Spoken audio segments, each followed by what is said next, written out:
you when did you find Christ? Like and through all that like, you know, mess, you know, if that's what you want to call it, for lack of better words.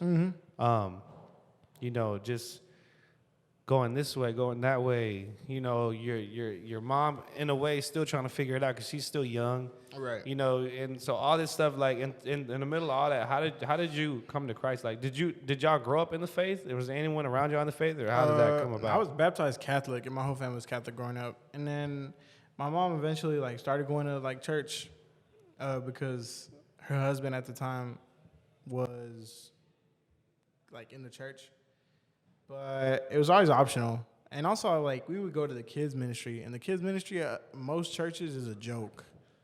So Yeah, that's it was facts. never really like, And that's facts. yeah. It should be. It's just as important. It's like one of the most important ministries. But anyways, You about to go into a whole nother conversation.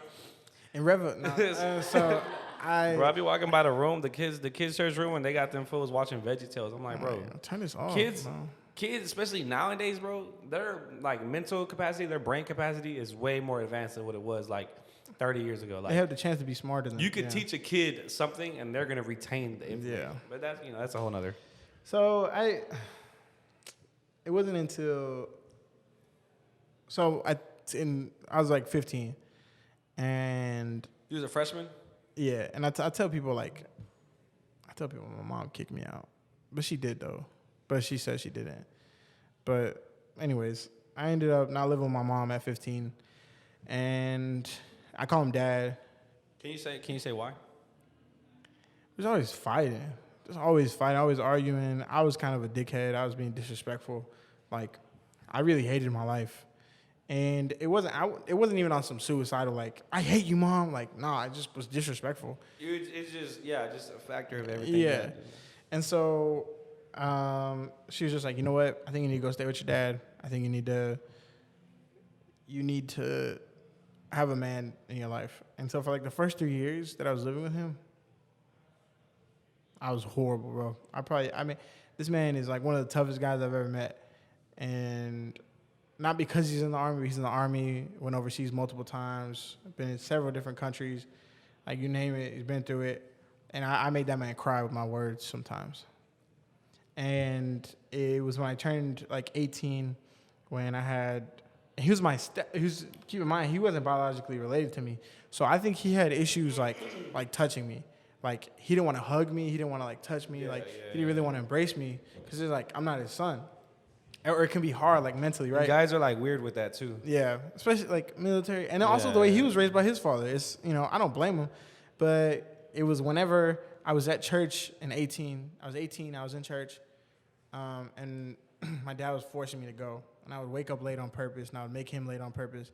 And then one day he was just, like, leaving. And I'm like playing Xbox, and I pause it, and I'm like, look. And I run out. I'm like, where are you going? He's like, I'm going to church. And I was like, oh, I'm coming. And then he's like, hurry up. And that's when I started to notice like a change. But then one of my friend's dad ran the men's group that my dad was in, and my dad would tell him, like, this is my son. We're going through with my son. And I remember one day I responded to an altar call, and this man embraced me. Like, my friend's dad has embraced me in a way that at that point I had never had a man embrace me in my life. Yeah. Like, just so tight, and so, like, my face was in his neck, and out of nowhere, just tears. And I think that was when I realized, like, he just, like, unclogged something. And ever since then, it's like, yeah, I was like, okay, all right, God, I'll give you a chance. But then it really wasn't until, like, 2019 or 2020 or late 2019, when with my full heart, I decided, all right, you know what, God, you can have my life. Jesus, you can have my life. You can have my decisions. Well, you really gave your life to Christ. Yeah, like, yeah. I said this recently. Yeah. Pretty much. And then the pandemic hit. And then the pandemic hit, and it was just... How was that? So how was that, right? So, like, but you were working here already? Were you working here already? At Inclusion? No? Were you working at all? Yeah. 2019, like, going into the fall, after summer camp. During the summer camp is when I was like, oh, snap, this kind of tight. But then it was after the summer camp where I was just like, oh, I need a relationship with Jesus to make it through this life. And 2019 fall, like late summer fall. And so yeah, this wasn't super long ago. So when the pandemic hit, did that change anything? Not like. It didn't initially. Did it challenge you? It didn't really initially because I was surrounded by a community of people who love Jesus. You already had Authentic? Yeah. Okay. And I was like, me and Ethan were hanging out every day. How did you find out about Authentic? Yomi. She put me on. And how did you meet Yomi? School, actually. Her high school or what was it? College. Okay. Somebody who she was related to at one point was my orientation leader. My brother. That's kind of weird. So he was my orientation leader, and he was a super cool dude. I was an 18-year-old. I thought he was cool, and he thought I was funny because of what I was saying, and so I would just start hanging out with him. And then I met Yomi, and then Yomi was like, "Hey, you should come to Youth World." And then one day she was like, "Hey, y'all should come to Authentic." And for the first time ever, I walked into church, and I was like, "Yeah, this is it right here. This is nice." But you weren't the first time though. The first couple times, like you weren't like fully. The first time I went to Authentic, I had already kind of like decided in my life. I had decided with my words that I wanted to give my life to Jesus, but not with my actions yet. Okay. Not fully with my actions. Yeah. It wasn't until 2019 where I like fully with my actions, I'm like, all right, God, you can have my desires, you can have it all. But going into quarantine, I was fine. I had a great community of people. It wasn't until I got a girlfriend where I messed up. She threw you off, or you threw her off, or what's going on? I feel like we threw each other off, but also is quarantine. You can't go nowhere. Yeah. She just came over. She was coming over, and y'all was doing I was this thing. going over, and I was just like, y'all was getting it in, or what was going on? nah, I was. Nah. Bro, we get real on the podcast, bro. Like, John knows what's up. Yo, you don't gotta answer it either. You know what I'm saying? I'm gonna hit you with that. You know the vibes, man. I'm gonna hit you with that pressure, boy. It's just cause like, hey, I don't even think you saw him. He was like, nah. He like looked down. Nah, cause like the thing is, it wouldn't get up, you know. So. I'm playing. No, I don't got no problems getting it up. But yeah. I don't even know why I'm wearing this hoodie, boy. No, the thing is like, there was just a pressure, and I think that because of who I was, this is what I think. Maybe they see it another way. But I think because of who I was, they had never experienced someone treat them that way. And so they felt like they owed me. And because they also, I think I had a skewed view of love, and they had a skewed view of love. And that's what we do. We're humans. We have a skewed view of love. Only Christ is the perfect love. But because of that, they felt like they owed me certain things. And I, in the moment, thought, oh, this is good because this is how relationships work. But no, it's not. Like, you don't get love because you earned it. And it wasn't until now that I see that. But yeah, like, dating during quarantine was hard because that's all we could do was just be at home. Yeah. And then it's like, you're in your bed, like, you don't date someone and take them to your bed. Yeah. Stuff. Hey. Pillow talking, you know what I'm saying? Come here, yeah, man. And Let me spoon you like a mug. No, we didn't have sex, but a lot of things. Oh, is that a rat? A lot of things did happen though, and it wasn't. It just threw you off your game. It just threw you off your relationship with Christ. The whole time we were dating, like in a relationship, I probably prayed 3 times. Sheesh. Like serious prayers. I prayed every day, but serious prayers where I'm intentional like, prayers. Intentional prayers. I was also like always smoking that summer. Yeah. And do you think smoking is a sin? I don't. I think it's just as much of a sin as drinking is, but drinking isn't a sin. I think it's all about like what you're doing. You know what I'm saying? Like if I go out, obviously it's a little bit different.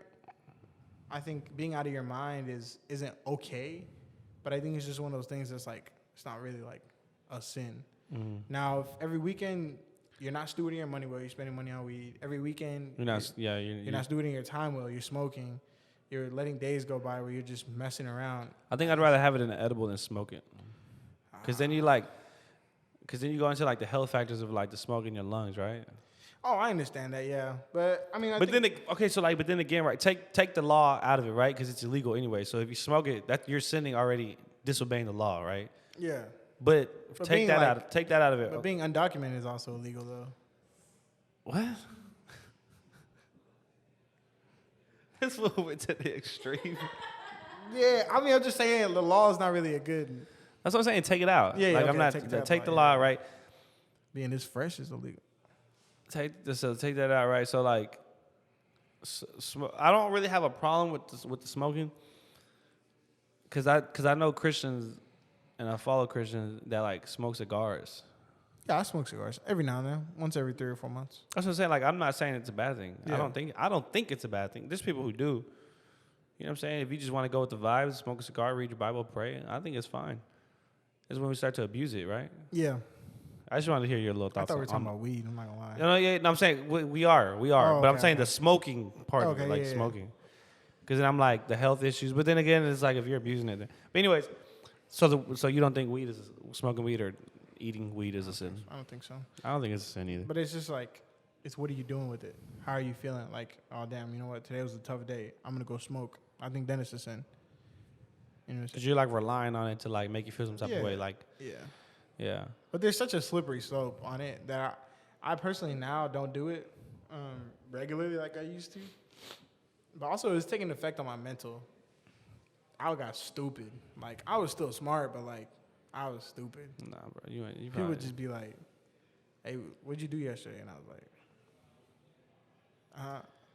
But the Bible says to be sober minded. So yeah. where do you put that in there? Well, I think it's just that's why it's kind of like a personal thing, because it's like I've never been drunk in my life, but one time I went to a party, and I don't drink anymore. I don't drink alcohol, but I went to a party one time and I drank so much. The amount that I drank was someone of my similar size drank like a fifth of that and was drunk. That's how much I drank. And I didn't get drunk. And I woke up the next morning and I didn't have a hangover. You probably were drunk though. You just weren't acting it out. Maybe. You get what I'm saying? Like the Yeah. I don't know. I didn't feel like I wasn't saying anything stupid. I was just acting normal. And I remembered everything perfectly fine. I woke up the next day, no hangover, no drowsiness, no nausea. Yeah, I think that was definitely God like protecting me, because I went that night to drink with bad intent, because I'm like, screw this. I hate life right now. Yeah. But the dude who drank, like, He was gone. he got drunk. That was, he wasn't sober minded. But I'm not trying to justify sin, but we can't run from it. We are sinners, and it's Yeah, I don't think it's definitely not like an excuse to be like, oh, okay, then I'm gonna go do this. yeah. Yeah, so I agree. That's just a quick little. Yeah, I got some right now. Y'all trying to? I mean, I got some. I would, but I get randomly drug tested at my job. Are you serious? Oh, because you work for the city, the government. Yes, sir. Yes, sir. Ski. What are they testing for? Everything? They I got test some things they're not testing. No, for. they don't test you for like everything, but like I know heroin, Oh, dang, I would have failed. weed, alcohol, and there's like one more. I think it's like They test you for alcohol, like to see if you're drunk at that moment, or if yeah, you drank last yeah, night. yeah. Like it, like or even, you know how you can drink in the night and still be drunk in the morning. So like, if you go for that random and you're still drunk from the last night, and yeah, they got They fire you right away. Yeah, they let you go. Say, But what's cool about it is that you can reapply in 6 months. Say, hey, go ahead and clock out first, bro. Yeah, go ahead. Go ahead and log out for me. We got you. We got you for today. We got you covered. We got you covered. Don't worry about it, bro. Don't worry about it. Yeah, so yeah, that's why I don't do it. But Dang. I ain't gonna lie though, I do be having a glass of whiskey though, and I just go to the balcony and read my Bible. Like I don't like for me, right? For me, how I've never had a problem with alcohol. Like never, like just. Has anyone in your family had a problem with alcohol? Nah, not like that. Like there's been seasons when they've, like when family members have Dip in a little bit, struggled but and not like lifetime, not like lifelong, like generational, like maybe like on my grandma's side, like on her dad and stuff like that. But like I've never, I never met him. You know what I'm saying? think the thing for me in drinking, especially, is like because I really despise drinking, and not in the sense that I have like, I hate anyone who does it. I just really advise against it, because one thing that I value so much more than any part of my body, that's like go hard when I play basketball. Like people are like, your knees are gonna wear out, and it's like I don't care. What I care about is my brain. Yeah. And that's why I love football, because I'm like, nah, I saw dudes getting concussed